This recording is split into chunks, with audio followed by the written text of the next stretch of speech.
Good morning, evening, afternoon, wherever the heck in the world you are. It's the notorious, glorious V, the Gorilla Economist, coming to you live. And my main man, the producer extraordinaire, El Cuco, is not here with me. He's holding it down over at the Gadfly. Go check him out, thegadfly.vhx.tv. And also, folks, check out our paid sponsors. We have mycbdedibles.com, mycbdedibles.com, whether you need doggy treats or maybe you want to kick back with a nice, delicious dark roast coffee infused with CBD oil that's 99% pure, third-party verified. Go check it out, mycbdedibles.com. Or you're ready to get involved in cryptos. You want to learn how cryptocurrencies work. You want to learn how to get involved in crypto trading. Check it out, watchustrade.io, watchustrade.io. And last but not least, check out remaincalm.net. Remaincalm.net. Don't freak out, remain calm. Whether you got collectors that are knocking down your door and they're wondering, hey, you know what, you got to pay up, or you just need some asset protection. Maybe you need your credit fixed, or you need some consultations. Go check it out, remaincalm.net. Those guys will help you out. Don't freak out, remain calm. And guys, we got a special guest here today. This is a guy that I've been watching for a little bit. Caught my attention a few weeks back. I'm like, you know what? This guy is smart. He's on point. He's a young gentleman who really has his stuff together. It's the one and only Frank Tufano. Some of you might recognize him. He's a New York native, fellow New Yorker. He was on a short stint on MasterChef, and he's hoping to get back into there and kicking ass and taking names. Frank Tufano is very well known in YouTube. He's getting a lot of notoriety. He's a rising star. You can check out his website, frank-tufano.com. He's got a lot of great information there. And, of course, on his YouTube channel, Frank Tufano, just YouTube him, and you'll see his channel. Subscribe to his channel. Check it out. And also support his work. He's got some great products over at his website that you guys can utilize and use. These are all natural. And Frank is somebody who's really an out-the-box thinker, somebody who took the deep dive down the rabbit hole of health and nutrition. Now, we all know the massive amounts of lies, disinformation, and whatnot that's out there with health, and we all know the amount of brainwashing that's out there. So this gentleman was able to cut through all that, get to the crux of the matter, and figure out for himself the efficacy and benefits of not only just the carnivore diet, but most importantly, folks, beyond carnivore, beyond any of these things, is the concept that we all need to be grasping, and that is nutrient density. We should all be chasing the nutrient-dense diet, and Frank's going to talk about what woke him up, and also talk about the health industry in general, some of the popular health trends like veganism, oh God, where you sit around and sip soy lattes and put on a pink pussy hat and go march in the streets. But he's going to be covering a lot of ground. So put on your seatbelts, take out your notebooks. Frank Tufano, what's up, Frank? How are you, buddy? What's going on? I was kind of hoping you were going to introduce me as a makeup artist so I could wipe my face and show everyone that I'm not wearing makeup off the bat. He is not wearing makeup. Okay? He's not. Frank, tell how old you are. People think you're like 16 or 17. Yeah, no, I'm 27. See, he's 27 years old. I'm hoping I look young for a while. Dude, you look like you're 16 years old, 18 years old. When I first saw him, I'm like, who is this kid?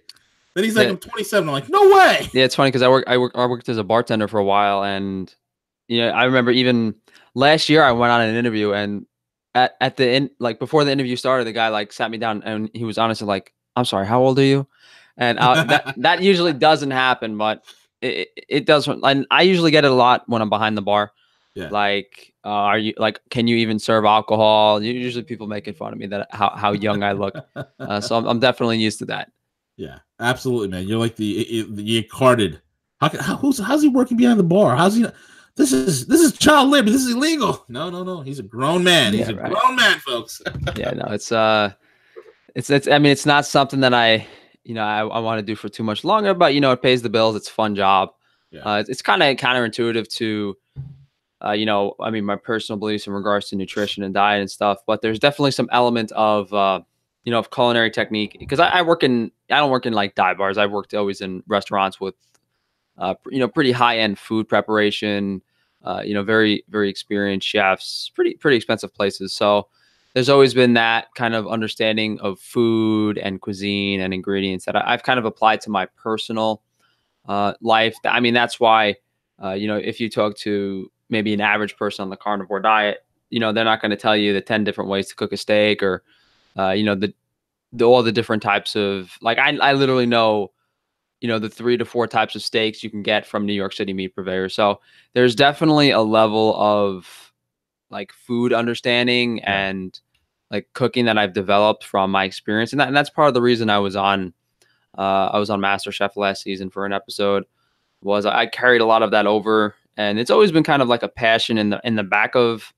my mind. But, you know, the diet thing, the nutrition being a priority, all the food allergies I have, you know, my main selling point being, yeah, I mean, I used to be a personal trainer too. So for me, it's not as in line with what my personal goals are, but you know, it was more of like as an opportunity in a sense. Like, I mean, if someone offers you to go on that TV show and you're capable of doing it, I don't really think it makes any sense to turn something like that down. Yeah, absolutely.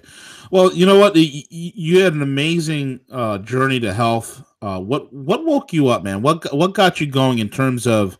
I mean, you kind of mentioned briefly before we went live that, you know, you were you've had allergies and you've had some health issues, and then you kind of like woke up. You did the deep dive. You went down the rabbit hole, and here you are. You started this discovery process, man. What woke you up? What was your what was it like growing up, and what made you jump into this thing? Besides the fact you love food. Initially, and I didn't know at the time, I didn't actually realize it until even a little while ago.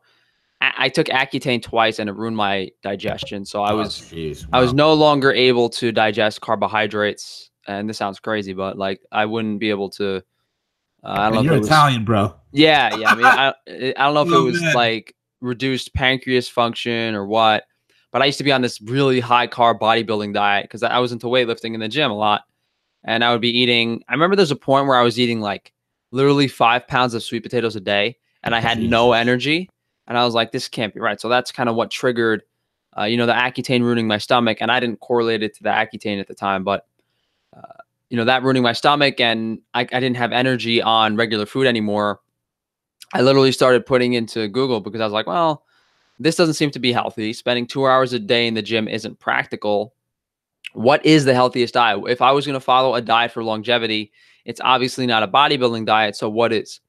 And I came across Paul Chek, who's a holistic nutritionist. I watched a few of his videos, and I remember one of the ones that really stuck out was just how, you know, much of a jack of all trades the guy is. Like, he was talking about espresso. He has his own Italian espresso machine in his house. It's cost like $40,000 or something crazy. Jesus. But the guy was very, very educated and successful in all aspects of health.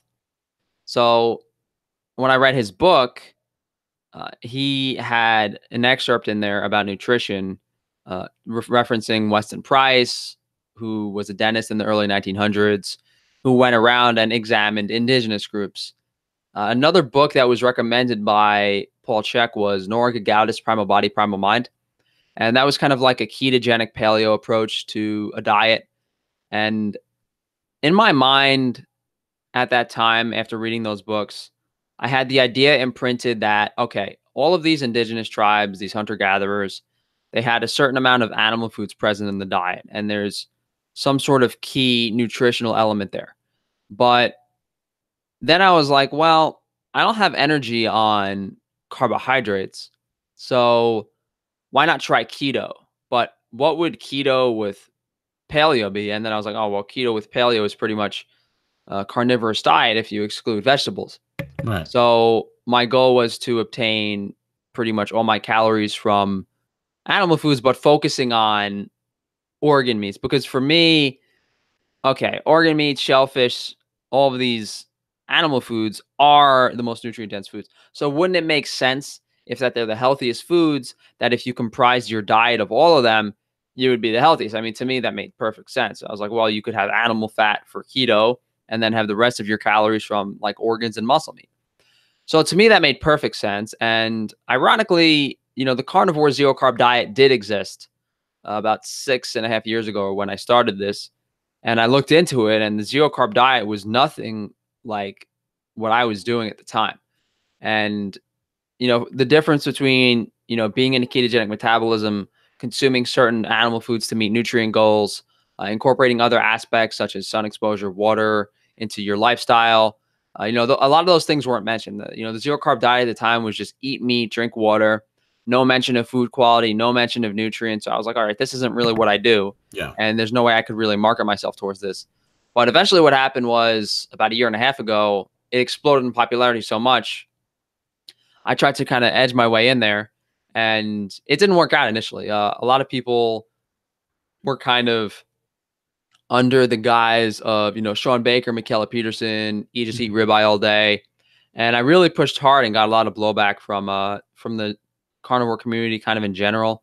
And now over the past month or two, I mean, the truth comes out. People realize that, and then a lot of them argue that consuming organ meats and changing cooking temperature to lighter cooked stuff, it works because the carnivore diet, 5 pounds of ribeye a day, doesn't work for a lot of people. Correct. And following the principles that I follow in my diet, will work regardless of who you are. So people are kind of discovering the truth here and there, but it's really interesting that my whole health journey was kind of like me reading 3 books, and essentially I was following a similar diet to what I'm doing now, 6 years ago.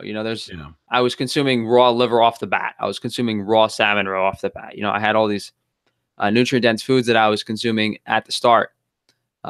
What's evolved is my understanding of the foods and the nutrients and what I can do differently, really. And just a lot more anecdotal experimenting in a way, for better and for worse. One of the things was, I remember when the carnivore diet started, it's like a lot of people were literally going to their supermarkets. They were buying like slaughterhouse beef, I mean, that's what they're still doing, though. Like, yeah, they're still doing that. They're still doing that. Then they're wondering, have they gotten an improvement off their processed carbohydrate, simple sugar type lifestyle that they were leading before? Yes. But are they having and or experiencing optimal health? No. And Frank, why don't you touch base on the fact that there's a huge difference between going into the supermarket and buying slaughterhouse beef and chicken from chicken coop concentration camps and whatnot. The differences involved in terms of nutrients, bro. Are they concentration camps? They feed them pretty well, right? Yeah, the chicken coop concentration camps. That's funny. I haven't heard that one before. But there's plenty of concentration camps for animals if those are the requirements. So, I mean, the first thing we can look at is the macronutrient ratio of the diet. Traditionally, in any, not just like hunter-gatherers, we have changed animals and we have bred animals to be predisposed to have more marbling in parts of the animal where they don't usually have a lot of marbling. So these ribeyes that have an incredible amount of like prime grade ribeye with all this marbling, they didn't exist. That's why you don't hear stories of Africans cooking ribeyes over a fire. You hear stories of them cooking marrow bones over a fire, because the physical ribeye with the marbling, the ground beef with the 80-20 fat ratio, they simply did not exist in nature. The only thing we could have obtained in nature that had fat were from certain areas of the animal, such as around the kidneys, where the suet is, the belly, where the fat is stored, the marrow, the brain. There are parts of the animal that are predisposed to storing fat. So first we have to understand that in regards to macronutrient differences, the fat ratio usually needs to be higher than what most people are consuming from steak. But this isn't nearly as important as the omega-3 to omega-6 ratio in the diet. If you're looking at grain-fed beef, a lot of people on the carnivore diet say, oh, I feel way better on beef than chicken or pork. And then they'll go and say, oh, but grass-fed doesn't matter. But that doesn't make any sense, because they feel better consuming a food with a better omega-3 to omega-6 ratio, as in beef versus chicken, but then improving the omega-3 to omega-6 ratio through grass-fed beef, they just throw it out the window. So there's a lot of kind of, logical fallacies in regards to like what they do. And it's almost like a cult-like mentality in most of the carnivore community. But to go into the micronutrients, you have a few key vitamins that occur in animal foods that just aren't present in plant foods. Even if conversion rates are considered, you can't really get an optimal amount of them. And they're important for pretty much every metabolic process. I mean, the body is literally designed to store these vitamins over the winter. Wow. So if you have, you have vitamin A. What would be those vitamins, man, so the people will know? Yeah, I mean, it's pretty much the fat-soluble vitamins. So you have A, D, E, K. But it's important to note that, vitamin A is in the form of retinol from food. I mean, liver is really the only high source of retinol in animal tissue, but every quality animal food has, and this is something we didn't touch on, that the animal needs to be raised properly for the nutrient content to be present in large amounts. But every animal food does have retinol in it to some degree. It's just liver is substantially higher. You have, I mean, vitamin D is, you could obtain it from the sun. But an interesting thing to mention is that if you were to obtain it from animal foods, although it's not nearly as a significant amount as your body would assimilate from the sun, it is only contained in, like wild caught fatty fish, animals on summer pasture. There is no source of vitamin D3 in plant foods. Correct. Vitamin E is something I just like to mention. A lot of people say you can't get it on a carnivore diet, but this is where like the organ meats and the salmon roe and all these foods tie in. Vitamin E is contained in brain tissue. It's contained in fish. Yep. Vitamin K, there is vitamin K1 in plant foods. That it's like the gut bacteria converts like vitamin K1 into K3 and ferments it into K2. There's a whole like conversion process. I mean, same with the vitamin A, the carotene into retinol. But vitamin K2 occurs in animal products. That's the animal form of vitamin K. And that's incredibly important for the assimilation of calcium into bones. Correct. So one of the biggest things that I mentioned in a lot of my videos is how the calcium RDA is way too high. And they're kind of trying to mask up like an osteoporosis problem by giving people incredibly high amounts of calcium, and they're like calcifying every joint and artery in their body. Oh yeah, it works great, right? You have this high calcium requirement, then you take a statin drug, which does what? Calcifies the artery, and then you got people dropping dead from heart attacks with a 180 cholesterol level. Yeah, it's insane, and the lack of D3 and vitamin K2 in the general population, I think, is arguably. I mean, if we had everyone supplementing those, I don't think anyone would be really dropping dead of heart attacks. It'd be very, very difficult to develop atherosclerosis with those vitamins present in the diet in large amounts. Correct. The next one, I mean, we could touch on vitamins. I mean, I like touching on things like vitamin C because people need to know that they do occur in animal foods. Foods like liver and spleen. Let's touch base on them. You talked about beta carotene because every vegan plant moron out there is just like, but I get vitamin A from my beta carotene, and they don't quite understand the conversion process. Your body's actually wasting energy in order to convert beta carotene to an actual retinol that can be bioavailable and utilized by the body. They don't seem to understand any of that, and also the fact with real quick on omega-3, man, like how people need to understand this, and maybe you could break this down for the folks that are listening, man.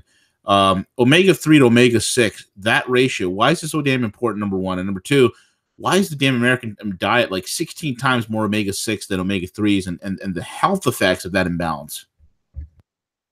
Yeah, sure. So first we'll touch on the bioavailability of nutrients. And the difficult thing to do is convince someone that they're not getting enough vitamins from plant foods, because a lot of vegans are well aware that beta carotene needs to be converted into retinol. They are well aware that the various omega-6 fatty acids need to be converted into omega-3s. They know the conversion rates are very low, and they insist that they are adequate for nutrition. Now, the problem here is we don't have a lot of evidence. Well, we don't really have any evidence showing that high retinol content is beneficial, outside of the fact that it's used as a precursor for the most important process in the body of creating cells through gene expression and cell differentiation. Like retinol is a direct precursor to that, but a vegan will say, oh, well, can you show me a study that demonstrates that consuming retinol in a large amount is important? And the only thing you could really answer that with is the gene expression argument, or that our indigenous ancestors used to consume a lot more of it.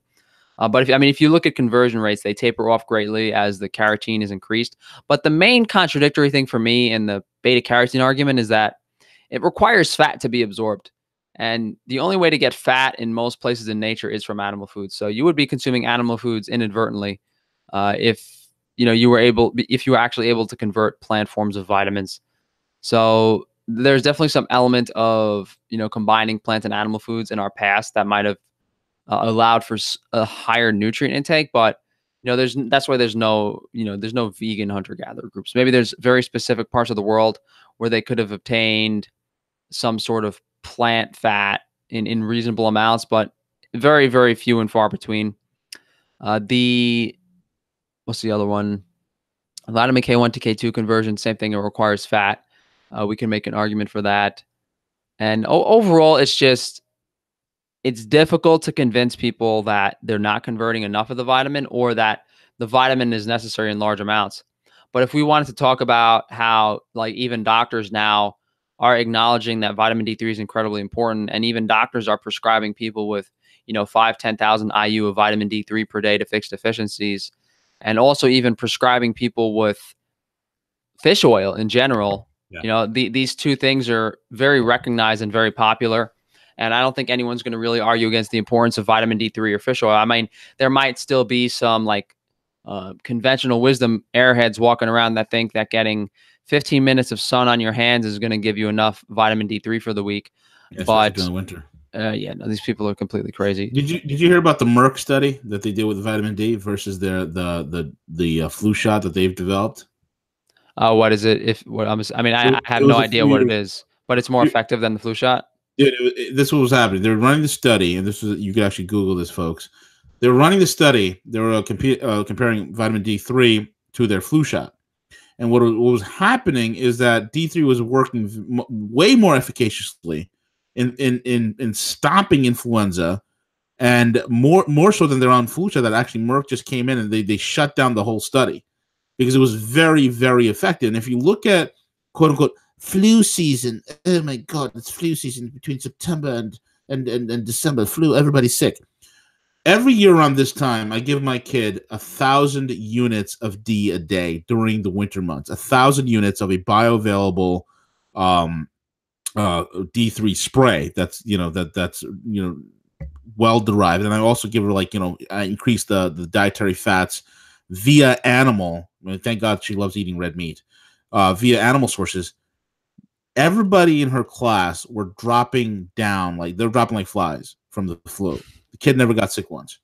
And isn't it interesting, Frank? I don't know if you realize this, but a few weeks ago I actually brought up this new disease that's this new sickness that's sweeping the country. There's been already 320 some odd cases. Yeah, I was about to bring that up. I just forgot what it's called. It's ALD or something like that. That's what they're calling it. It's an enterovirus, but it's causing polio-like symptoms. If you Google it real quick, you'll find it, man. Do you see it? Cerebral ALD. Yeah, I think that's what it is. ALD, because it's like a polio type virus. I'll pull it up real quick. Enterovirus. Yeah, it's a. I was seeing that in the news a lot. Like I would I would stop by my parents' AFM. House. That's what it's called, buddy. AFM. I would stop by my parents' house and I would see it on the news all day. Yeah, and it's like some kids, they get it. It's like a normal cold, and they're fine. Then they get spike of fever, and next thing you know, the kids are paralyzed. Some kids have literally died because the kids are so paralyzed. They put them on respirator. These are 5-year-old kids, man, 6-year-old kids, and it's like it breaks my heart to see this. And you look at it, the links that it has to some sort of scientists are saying it's some sort of a mutated enterovirus, but vitamin D3 is a enterovirus killer.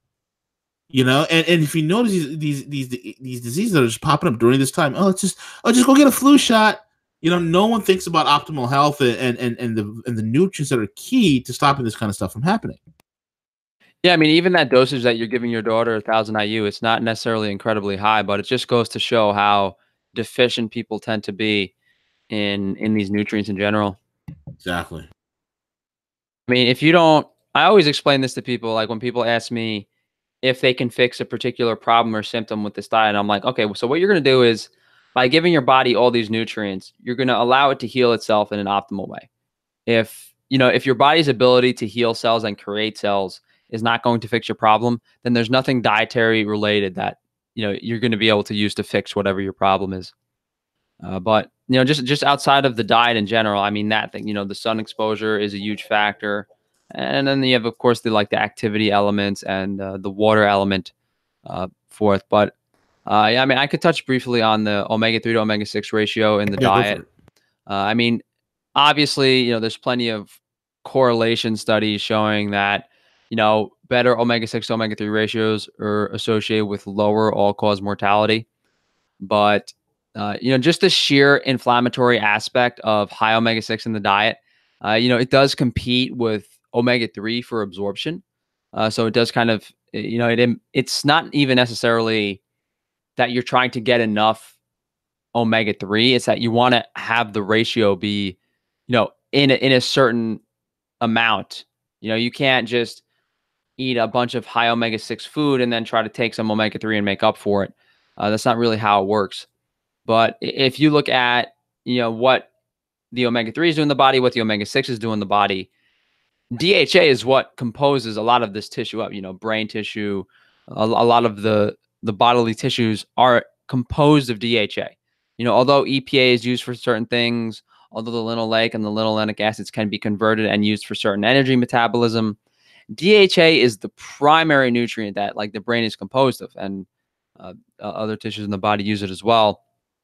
But if you look at what high omega-3 physically does in regards to blood benefits, it's crazy. It literally makes your blood flow more than twice as fast. It increases the platelet flexibility.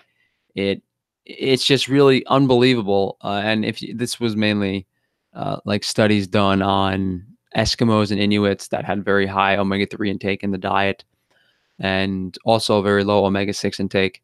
So there's definitely elements to all of these nutrients, but one big problem is they're very overarching. So if you looked up B vitamin, we didn't really touch on B vitamins, but if you look up B vitamin function, it's pretty much every single B vitamin is going to say, oh, it's for heart, cardiovascular, energy, metabolism. It's all these vitamins are so critical in so many metabolic processes. It's really just hard to pinpoint and explain exactly what they do. I mean, most people don't have any ideas that bloody magnesium and the type of magnesium we need. You can't adequately get that out of plants, man. And that magnesium, here's the deal. There's 382 functions, a lot of which centers around musculature, hormone functions, and those things that are so vital for human functioning. You hit the nail on the head. B vitamins, people take such a myopic view of it. I just need some B6 and I'll pop a B12, we'll get a B12 shot and I'm fine. No, you have to get it, and you have to get it in the type of like what you said, the nutrient density and the balance that it needs in order for your body to be really optimally healthy. Yeah, the one thing I wanted to touch on was I've consulted a few former vegans, and they'll be taking all these supplements, a vitamin D3 supplement. They'll be doing everything to the T, how a vegan's supposed to do it. And their blood levels will be insignificant. They'll have a vitamin D3 on 15 nanograms per milliliter. And then they'll stop the supplement. They'll go back to a normal meat diet, and their D3 levels will shoot up, even though they stopped the supplement and they're not really getting more sun. There's definitely something to be said about, the body's requirement for fat, cholesterol, these animal vitamins. But just so people understand, I know we've touched on vitamin D3 here briefly. So the scale in the United States that a doctor is going to recommend is I think it's either 20 or 30 to 100 nanograms per milliliter. But 20 means you've never been in the sun before. And then 100 is almost impossible to achieve. So the reference range for vitamin D3 in the United States, if you go to a doctor, it's just impractical. It doesn't make any sense. And then if we look at indigenous groups and we see what their D3 levels were before the winter and after the winter, it's clear that your body starts storing vitamin D3 around 40 nanograms per milliliter, and then generally has enough for the winter around 65, 70 nanograms per milliliter. So that's just for any of you guys who are getting D3 blood work done and are testing your levels to make sure you have an adequate amount. If you supplement an amount, I've known people that have supplemented 5,000 IU for years, and that is not enough to fix a deficiency. So the dosage to get back to normal baseline is usually around 10,000 IU per day for a couple months to a year. And then usually your levels are up where they should be. But definitely a lot of information to go over for D3. Absolutely right, man. And these are vital nutrients, man. And right now, like as we're talking, I'm playing a video of this is from Severidge. Severidge is a little out there, but you know, one of the things that he did I find absolutely entertaining is the whole video series Vegans, the absolute epitome of malnourishment. And you see the people before vegan and after vegan. You seen those videos, man? Yeah, I do. And I was honestly thinking about making stuff like this myself, but I mean, I didn't want to Yeah. copy his idea. I mean, I was going to do one on like herbivores eating meat, but you know, it's very apparent that these vegans aren't healthy and they don't No. look healthy. But it's like, who are you arguing against? You're arguing Right. against unreasonable people who don't care. Exactly. They will try to justify, like this guy looks like a walking corpse, Yep. and people will literally praise McDougal about what he does for the vegan diet. You know, Dr. Greger. I mean, oh, you just brought he's on there too. He looks like you know, a zombie, Yeah, he and does. they praise these people. And he's freely the idiot. I mean, it's either, you know, the people are clear, they are either like emaciated, they're bloated, they don't look healthy, they have all these problems, they're completely out of their minds. And unfortunately, there's a group of like you have these old kooks that are convincing these young people to follow a vegan diet. So then you have these young people who have been on a vegan diet for a relatively short period of time that are kind of you like role models and influencers to other people their age, to their peers, Yeah. and they're saying, "Oh, I'm doing this and it's good." It's really unfortunate, but you know, veganism is one of those things where I mean, you will go sterile after a period of time. So Yeah, absolutely. you know, it's not a matter of, you know, am I right or am I wrong about a vegan diet? It's just a matter of, okay, how much more time do we have to give these guys until they just fall apart? I think Absolutely. vegan is like the extreme version of nutrient deprivation that we're seeing right now. Mm-hmm. And it not only nutrient deprivation, the bullshit diet that it is, it cannot exist in the wild. I could take an idiot vegan who has no understanding, not even a basic understanding of nutrition, drop him in the freaking wild, and he'll be dead in days. I mean, Frank, why don't you just based on the fact that plants just cannot provide the type of nutrients that the human body needs? We don't even have to go that far into it. We could just simply say that all of the modern fruits and vegetables have been transformed through modern agriculture, like grafting, hybridization, uh, you know, changing growing conditions. So all these fruits, vegetables, nuts, and seeds, and anything you're consuming in the supermarket that is not a grain, anything that is not a grain, you would not have had access to merely 75, 100 years ago. Uh, when the Neolithic Revolution came about, you know, a few thousand years ago, a lot of civilizations were consuming grain as a primary source of energy. And just to understand the shift in caloric intake in humans in general, before the Neolithic Revolution, we used to consume, you know, mostly animal foods and then some wild plants from time to time. You know, pretty much hyper carnivores with 80% of our calories or so coming from meat. After Correct. the Neolithic Revolution came to be, some groups of people swapped that wild plant consumption for grain consumption, and they also might have lowered their animal food consumption slightly. So there's that aspect to it. We were still healthy at that point in time, and all we were eating is grains and animal foods pretty much. And you would think, oh, Right. well, isn't a diet void of fruit and vegetables bad? No, I mean, fruits and vegetables didn't exist. So then Correct. over the past few hundred years, we've transformed, you know, from the cruciferous family, from all these different fruits. We've made the fruits larger, higher yielding. You know, we've been able to make everyone has access to every type of grain. What people have to understand is that humans need to survive in nature and they will eat whatever caloric source they need out of necessity. So the reason the Italians ate wheat bread wasn't because they liked wheat bread and they thought it was healthy. It was because they had nothing else to eat. The reason that, you know, the Australian Aborigines had thousands of different plant foods in their diet was because that was what they had access to in their environment. You know, no one is choosing to only eat, you know, plant foods or certain foods. I mean, most indigenous groups that had free reign and free food access tended to lie around 75, 80% animal foods. Like some Plains Indians that had plenty of buffalo, things like that. Yeah. And, you know, if you just really look at the history of agriculture, how plants are kind of grown and sold, that really answers a lot of questions about, you know, food access in nature. But, you know, if we're talking from a practical standpoint of, okay, well, what if you did have access to grains in the Neolithic Revolution? Well, that's only been for a few thousand years. Humans have only been consuming them for that period of time. And, you know, is there, I did a video on blue zones today touching on how these blue zones consumed, you know, X% of their calories from animal foods. But the most important thing is the food quality and the nutrient density. You know, it doesn't really matter what percentage of your diet is animal-based or plant-based. If you're not consuming X amount of fat soluble vitamins from animal foods, your body's not going to have what it needs to be in optimal health. I was watching a video last night of human evolution, and you know, the main theory that I think most people are familiar with is that, and I don't know if you sent this to me or someone else did, but the theory is that, you know, like humans came from Africa into other parts of the world. Like humans migrated from Africa into Europe, into Asia. But this video last night was explaining that what actually happened was there were Cro-Magnon, you know, more Homo sapien like humans living in Europe for hundreds of thousands of years. And they migrated back into Africa, and they crossbred with a much older version of humans, like 1.2 million years old or something.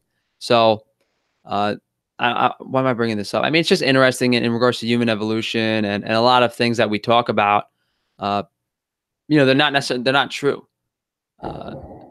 It's just, you know, almost every element and every aspect that you talk about in diet, nutrition, indigenous groups of people, it's like almost everything is a lie in a way. Yeah, absolutely, man. For no good reason. I love when people say stupid crap. They don't understand. They're like, yeah, 90% of people in India, nutrition. No. First of all, I am of somebody of Indian and Polynesian background. Where I'm from is majority carnivorous fools. It's number one. Number two, when you look at again, are they eating this because of necessity, because they're forced to, or are they eating this because this is like instinctual? And when you look at it, and I love when people, you know, say to me, well, you know what, man, you know, we've all, you know, come from like, we're really plant eaters because of the simple fact that, you know, our teeth are flat. No, we have slicers. And they say, oh, because our digestive system is similar to that of herbivores. No, it's not. Look at an ape. Look at a gorilla. Their freaking guts are huge. It's crazy just how blatantly vegans will lie to push any agenda whatsoever. You know, if you look at, I mean, herbivorous animals in nature, they just eat all day. Yep. They have fermentative guts that have very special gut bacteria that can convert nutrients that we can't convert. And the facial structure argument doesn't really make sense because, I mean, part of human face evolved for speech, and I don't really want to go into that. But if you just look at what humans are in comparison to other animals, we have a very high brain, like a very high brain to body mass. That's because we were able to procure large amounts of calories without having the muscle to do it. Normally, a tiger or a lion, they have a very high muscle mass, and your brain, you know, the neurons in your brain need to control those muscles. So, you know, you would be thinking, oh, well, if carnivores and all these tigers and lions and all these animals that are eating only meat, how come they didn't evolve like humans did? Well, because their method of obtaining the calories was drastically different than humans. If we're able to obtain, you know, if we kill one animal and then we have nutrition for half a year, it's, you know, it gives us a lot of time to do other things. And that's why humans are, you know, that's why I'm sitting in a house talking to you on a computer and there's a squirrel outside trying not to get eaten by a hawk.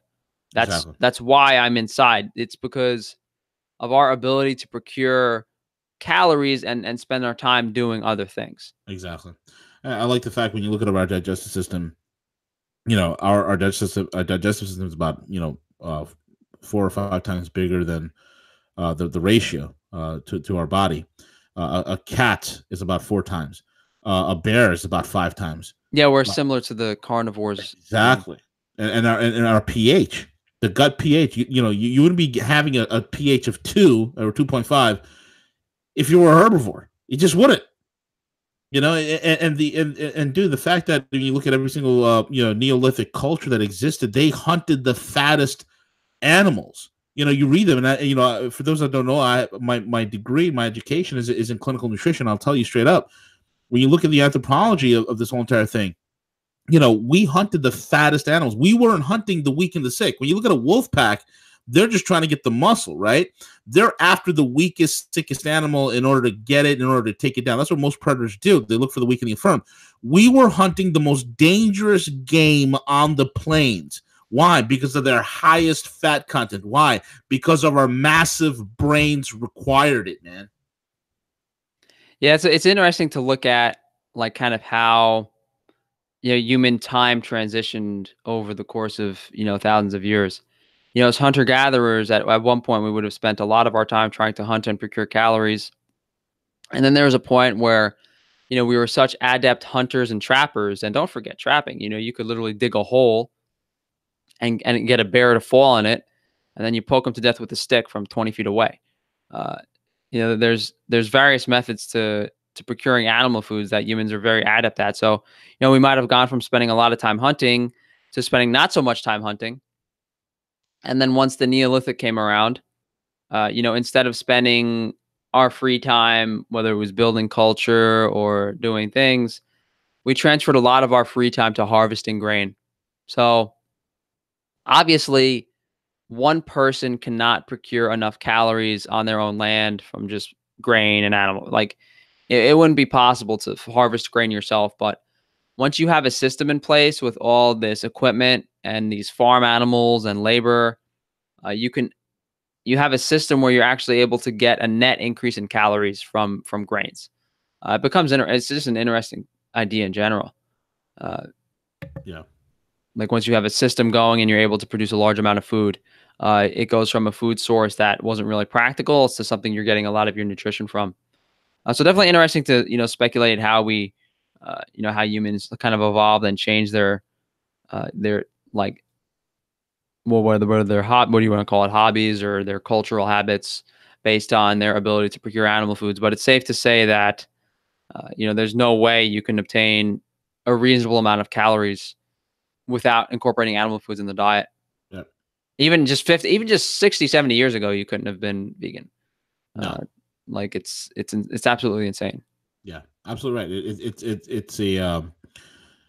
It's not even a diet, man. It's a philosophy. It's a political movement. That's what it is. I mean, the debates I've gotten into with these vegan idiots who have zero understanding of nutrition and they take things completely out of context in terms of studies and whatnot.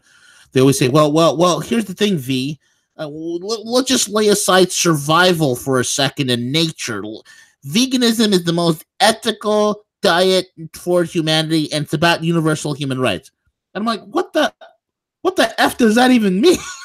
It really, nothing, no aspect of the vegan diet makes any sense to me. It's missing key nutrients. It's not the healthiest diet for sure. In regards to the environment, that is literally just propaganda from the data I've looked at. Total emissions from animal agriculture in the United States are like 3%. If people were actually concerned about the environment, they would either stop driving their car or stop supporting big business corporations. From the ethical, the moral standpoint, I could say, oh, well, what are you going to, it's okay to grind up baby deer and tractors. And they say, oh, well, I didn't do it on purpose. And I'm like, oh, well, it's okay to kill hundreds of thousands of bugs to farm your soy and wheat. Oh, no, well, I didn't mean to do it. Like, what do you mean? Is that what your moral standing is?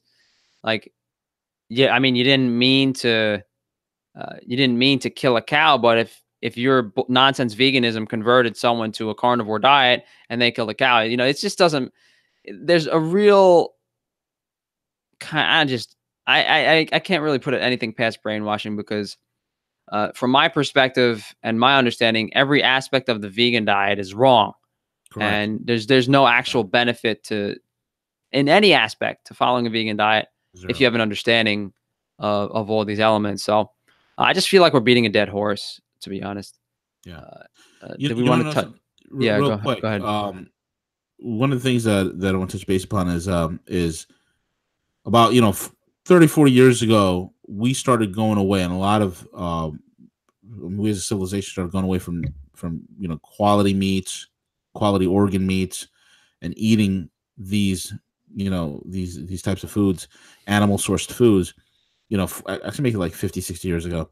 And you're seeing the decline. I mean, literally, there's studies been done on this where you see the absolute precipitous decline in health, especially for men. We're seeing the nosedive in testosterone levels, the nosedive in GH, the nosedive in quality of the sperm count, fertility rates. We're seeing the surge in diabetes. We're seeing the surge in atherosclerotic disease, which is actually caused from high carbohydrate diets. We're seeing the surge in all sorts of these maladies, man. What is your take on that as well? I always like mentioning, like, my great grandmother popped out 15 kids.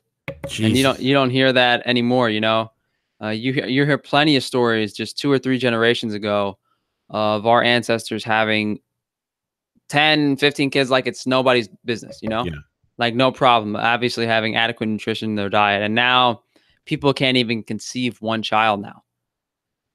So, yeah. I mean, it is interesting that men are more drastically affected by, the lack of proper nutrients in development.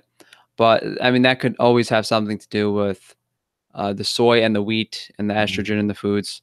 Not only are they not getting enough nutrition, they're getting large amounts of estrogen. So, I mean, to my understanding, women, I guess girls in general, are doing a lot better. I mean, we're still all doing like terrible, because women have very specific problems related to this too, such as having a hard time maintaining a lean body mass and PCOS and all these symptoms that women are getting, heavy unregulated periods. Almost every woman is on like birth control. I mean, it's not to say that women have gone without problems, but at least their sexual organs are working. I think that there's a big difference between what men are experiencing and what women are experiencing. But you don't. It just seems like we're able to, or at least trying to, just bandage everything with some sort of medical solution. Yeah. Whether you're putting people on TRT, or they want to, they want to put on a dress and put on a wig and go into a bar and try to, by all means, like, people can do whatever they want, but there's definitely a disconnect with nature and what our bodies need to develop properly. There's definitely a conversation to be had about physical development and the nutrient requirements, not only for physical development, but for hormonal development, how that affects brain health, and all of these things. Yeah, real quick, man. I guess we could get into this. Raw meat. What kind of raw meat? And we all know the benefits of raw milk. There's the dairy industry's been freaking out about it. I mean, luckily being up here in New York, man, we got some really good quality dairy farms. Yeah, there's there's a lot of stuff up here. Oh yeah, a lot of good stuff, man. Yeah, well, I mean, Orange County, man. You're a Westchester kid, huh? yeah. No, there's I mean, I'm from the Bronx. The wife is from the Bronx. Yeah. I'm not great. Yeah, I'm just north of the city. So yeah, the missus grew up in little Arthur Ave, Little Italy. So, yeah, no, I wasn't. My grandmother lived in that area, but then in like an apartment. I can't remember the name of the street. I always forget. Lollard. I mean, I don't remember. Yeah. But a lot of old school Italian history there. Not so much anymore. But I mean, we didn't really kind of.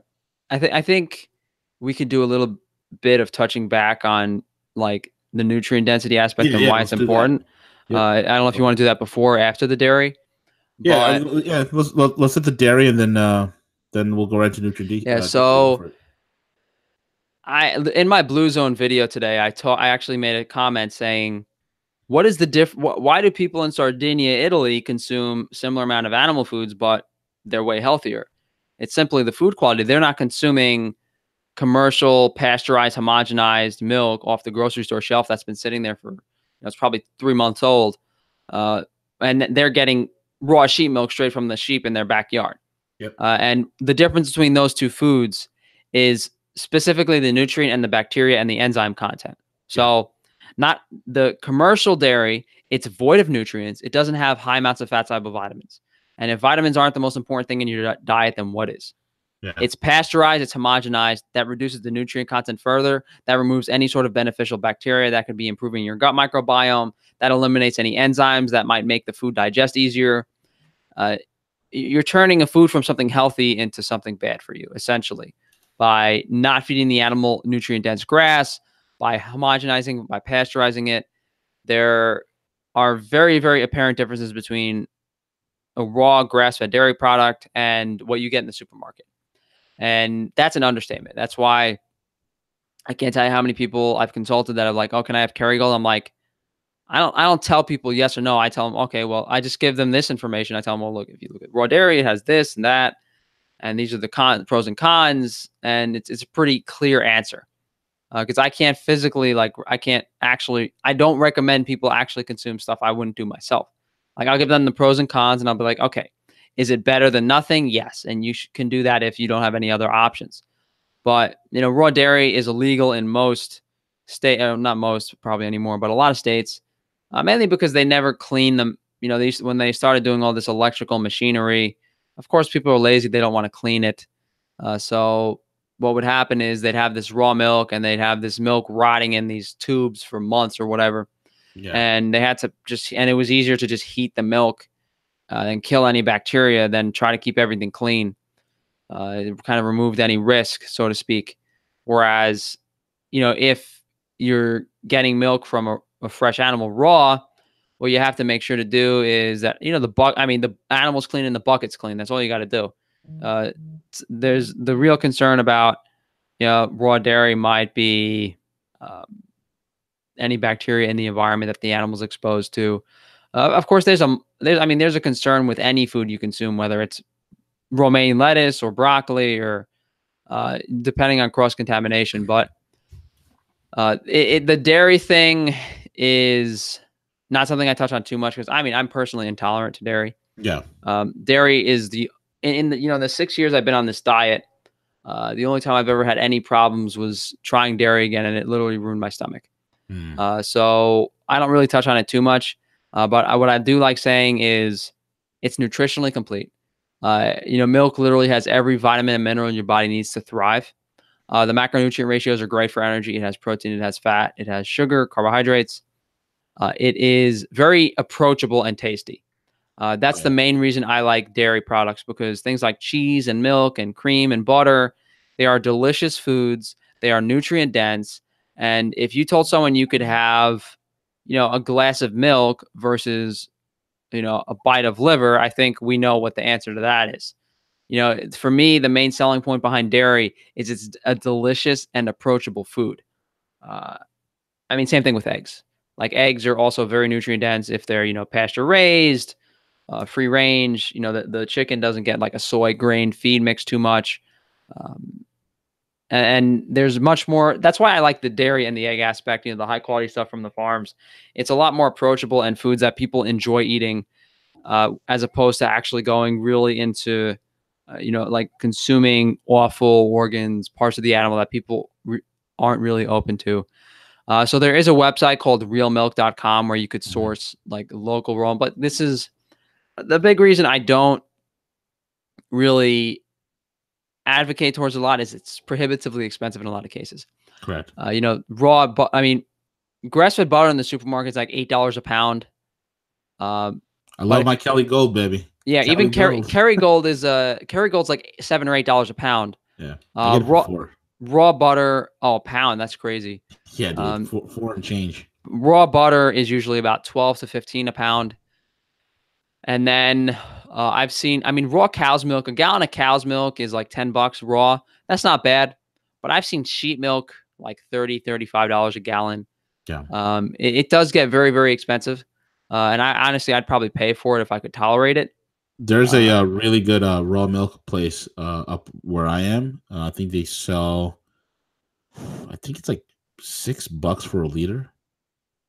Or it's $8 a gallon. I think it is. That's not bad. Dude, that's not bad at all. $8 a gallon isn't too far off. But at the end of the day, people don't want to.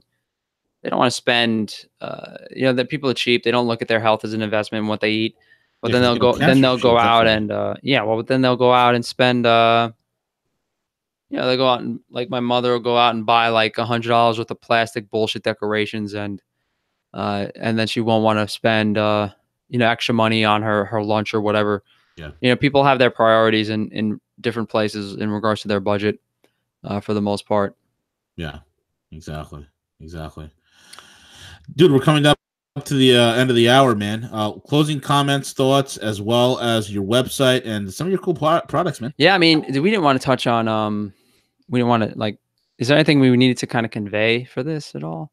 That's up to you. In regards to nutrients, in regards to just understanding this, because we've kind of been, we've touched on like a variety of topics. Yeah, we did. I think the most important thing about eating raw meat. No, we didn't. Yeah, go for it. I mean, I can go a little longer. Yeah, go ahead. The difference between raw and cooked, when you heat a meat to well done, the B vitamin content is hampered by about 50%. So you do lose a substantial amount of B vitamins, but this is if it's well done. Most people don't cook it to well done. So we're assuming we're losing maybe 20, 30% of the B vitamins and a small portion of the fat soluble vitamins, like maybe 5 to 10%. So the nutrient loss from cooking isn't too substantial. And all indigenous groups did consume both raw and cooked foods. The role that cooking food has in evolution, my belief is that certain parts of the animal were hard to consume raw. So if we cooked them over a fire, it was easier to get the meat off the bones and obtain more calories. There's that theory behind it. You're kind of increasing the caloric density of the meat and having it digest quicker, compromising nutrients. But if you have plenty of nutrition available, you don't necessarily need it. So the nutrient argument for raw versus cooked, it's tough because you can still maintain adequate nutrients from cooked meat. Yeah. The digestion aspect is different because raw meat produces far less waste than cooked meat. So if we look at how raw meat digests in the body, it digests slower. The bowel movements are much smaller compared to what you consume. It definitely digests better than cooked meat does. But to question whether or not one is really better than the other, I mean, indigenous groups had preferences for how they would cook each part of the animal. So they might have cooked the bone marrow of the upper leg bone, but they might have left the bone marrow in the lower leg bone raw and eaten it raw. So I think each part of the animal kind of calls for a certain preparation, and kind of whatever tastes better in that context is kind of what you should be going for. But whether it's you're arguing about raw versus cooked, plant-based versus animal-based, the most important thing in your diet is that you have these vitamins and these nutrients in high-quality animal food forms. If you don't have that, we could argue raw versus cooked. We could argue grain-fed versus grass-fed. We could argue about all these things. But if the base nutrient content isn't present in your diet, it's just very difficult to really try to argue for that next extra percentage of what can improve, your lifestyle. There's some key elements that are important, but for the most part, if you're not getting enough vitamins at the minimum, then what's the point of focusing on other things? Exactly right. And dude, you got a killer beef tartare recipe, huh? Oh, it's classic. Like I'm about like execution and technique in regards to cooking stuff. So the classic beef tartare, off the top of my head, I think it's shallot, Dijon mustard, chives, capers. You could put a little anchovy in there with some egg yolk, but it's a very, very, generally when you stick to the classic recipes, it turns out really good. I have a beef carpaccio video that I haven't published. I've kind of been holding on to my recipe videos to see if I go out on MasterChef, I'll publish them while I'm out on that. But there's definitely some culinary aspects to experiment, even with raw meat. And I think there's like, these expensive, I've noticed in these very expensive New York City restaurants, they have a lot of raw fish and raw meat dishes, and that, the higher end clientele tends to favor these foods a lot. So, they're definitely onto something for sure that most people aren't aware of. With all the beef carpaccio, tuna tartare, the popularity of the raw dishes, and even just in regards to their benefits for health, are definitely an understatement. But if people really want to understand the importance of nutrient density, again, it's, I could try to explain the conversion rates between every plant and animal form of the vitamin. I could explain up and down that all these indigenous groups consumed these animal foods. Hey, they would feed salmon roe to pregnant nursing women to ensure fertility. they might have consumed liver, maybe because that was the hunter's prize when he killed the animal. Yeah. The Messiah used to drink blood and milk, and they were some of the tallest people ever. Powerful. People in Denmark have a very high dairy consumption, and they're taller than everywhere else. I can make all these anecdotal arguments, and it won't really convince a vast majority of the people. But if there's any one thing to take away from this, it's, if you haven't tried something yourself, I think it's very difficult to discredit it. The reason I'm comfortable talking negatively about a lot of things, especially like a vegan diet, are because I've experienced all of those foods firsthand, and I have more of an understanding of, the nutrients in plant versus animal foods than vegans do. You mentioned earlier briefly, the form of magnesium in plant foods can't be absorbed. Going into the bioavailability of plant versus animal thing briefly, you have 10 different forms of chelated minerals in each type of mineral. So, magnesium could be bound to an oxalic acid molecule. It could be bound to glycinate. It could be bound to taurate. It could be bound to citrate. It could be bound to carbonate. It could be bound to phosphate, malate. There's like literally so many different forms of chelated minerals, and each of these forms have different availability in the body. And there's also a version of them that occurs in animal foods specifically and plant foods specifically. So to understand all of these things it's a bit above my pay grade, but I certainly understand them more than vegans do. So, having this background information and being comfortable talking about both aspects of this diet, for me, the best way to really do something is just to try it yourself. When people take, you're giving your daughter the D3 supplement, when people take a vitamin D3 supplement, 10,000 IU, they feel amazing. When people consume liver or salmon, or when they start incorporating these nutrient-dense foods into a diet, when they start drinking raw dairy, granted they're not allergic to it, and they get these boosts of energy and feel so much better. You let the foods and the diet and the nutrition of it talk for itself. Yeah. You don't have to try to convince people that they need to go full carnivore. You just get them to try these foods once or twice, incorporate them, explain to them the vitamin content of them, and not to go too much more into this, but the last thing to touch on is these animal foods that I'm talking about: liver, eggs, raw dairy, all high quality stuff, wild caught fish, marrow, brain tissue, whatever it may be. All of these animal foods have the animal version of the vitamin, which is the most available to the body in the highest form possible. So if you're talking about paper value, what you consume and what is absorbed in your body, these animal foods are what gives you optimal nutrition. So if you guys did want to understand more about this in general, I have a bunch of videos on my YouTube channel. All of my videos generally loosely focus on this principle, but there are some ones that are very, very specific to it. So you could definitely check that out, Frank Tufano on YouTube. I did recently launch my cosmetic products on frank-tufano.com. Just some natural deodorant, lip balm, moisturizing cream, tooth powder. Looking to expand that, kind of see how it goes. Free of like modern things like fluoride. There's no fluoride in the toothpaste. There's no aluminum in the deodorant. Some things that some health-minded people are kind of concerned about. I'm on Twitter. I'm on Instagram, Frank Tufano. You guys might see me on who knows if I'll do that TV show again. I think it's a bit too big of an opportunity to pass up, but we'll have to see. Do it, Frankie. Yeah, you should do it. I'm not too into. Come on, Frankie boy. Come on, Master Chef, brother. It's funny. It's like people say that, and then I'm like, all right. On one hand, it's 12. It's like 14 hours a day. You're not getting paid 6 days a week. On the other hand, it's only 8 weeks. Are you on Master Chef? Am I what? But you said we're talking about Master Chef, or yeah, it's 14 hours a day. Shooting, you have to shoot 14 hours a day, 6 days a week, and you're not getting paid. And it's for 8 weeks. So it's like and they take your cell phone and shit away, like your laptop. You can't go on the internet. You can't do anything. You can't call anyone. It's like you're stuck in a hotel room for 8 weeks. So I'll have to see how it is. This season might be a little different because the show almost got canceled. So we'll see if they change things up at all. But no, it's a tough decision because I'm not getting paid.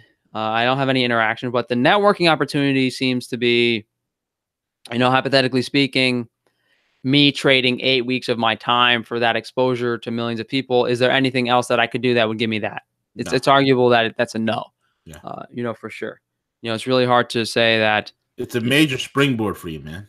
Yeah, that's why. So hopefully I can I'm sure I'll have plenty of videos to put on my YouTube channel. Maybe I'll sneak. I like to sneak a laptop in there, but just so I'm not bored out of my mind. But one thing I'm not doing for sure, I'm not sharing a hotel room with someone stranger again. That's for sure. So there's definitely some things I have to work out, because these people were paying $40 for a hotel room and they put 2 people in the room. I'm like, what the fuck? I'll pay it myself. And then they didn't give you access to food. And I have a really bad histamine intolerance, and histamine's a current age food. Correct. So I couldn't get my hands on any fresh meat or anything to eat. So I'm going to have to, before I go out there, I got to, kind of get like an insurance that, I'm going to have access to food I could eat, and I can have like some sort of privacy in my hotel room. But I'll have to see. I think it's, it's weird that you have all these people that are dying to be on the show that, that just kind of want that opportunity. And it's crazy what people are willing to do and not get paid for 8 weeks, quit their job, do this and do that at a small promise at, changing their life. Wow. It's really crazy how desperate people get to be on the show, but who knows? Maybe I'm missing something. I don't think I am. I didn't realize about the whole 8 weeks and no pay, no nothing, but yeah, I mean, at the end of the day, it might be I'll have to see. It's really going to depend on me having that conversation with them about the hotel room and the diet, and then if they actually want to fly my family out there. Because if they don't, then I don't know if I'm going to do it. Yeah, I'll have to see. Frank, thank you so much, man, for being on, dude. It was so much fun. We covered a lot of stuff, man. A lot of good stuff. Jack of all trades, master of none. Right? Exactly, dude. Exactly. That was a lot of fun, dude. Folks, check it out. Frank on -Tufano.com. Frank-Tufano.com. Go to his website. He's got some great products. He's got that, dude, the beef tallow lip balm. Let's talk about it. Yeah, so I do use these products myself. I have an unlabeled one here. It's beef tallow and what did I put in it? Beeswax. And then it's just some spearmint in it. Yeah. I wanted to do unscented products because I thought people would want that, but I figured for the initial batch. But it's very effective. It's minimal. The 2 principles that I'm going off of here are minimal ingredients and no negative stuff in it. Yeah. So, the lip balm does not have like soy vegetable oil in it, and it uses natural high quality ingredients. So beef tallow, beeswax, very simple, very effective, has a nice spearmint scent to it. And I apply it once a day unless I'm drinking water or eating, and it works really well. The other products are great. I mean, they're definitely a little different. The tooth powder is literally like all of these products that I sell, you will never find something with as few ingredients as they have in the store. And they really are effective. I mean, the tooth powder is like super pepperminty, really kind of like that menthol, clears your mouth out. Deodorant lasts a really long time. And the moisturizer cream actually has vitamin D3 in it. So a little interesting thing there. I think I put 30,000 IU per container. Perfect. In the vitamin D3. So it kind of revitalizes the skin a bit. So definitely some more ideas too. Who knows? Maybe I'll go on Shark Tank or something, but we'll see about that. Why not, dude? Why not? Frank Tufano, folks. Follow him on Instagram. Follow him on Twitter. Follow him. Subscribe to his YouTube channel at Frank Tufano. Check him out. This guy is he's one of the smartest guys out there. Definitely doing this thing and really getting to the crux of human nutrition, growth, development. I personally love his work, so you guys should do it as well. And with that being said, we're over and we're out.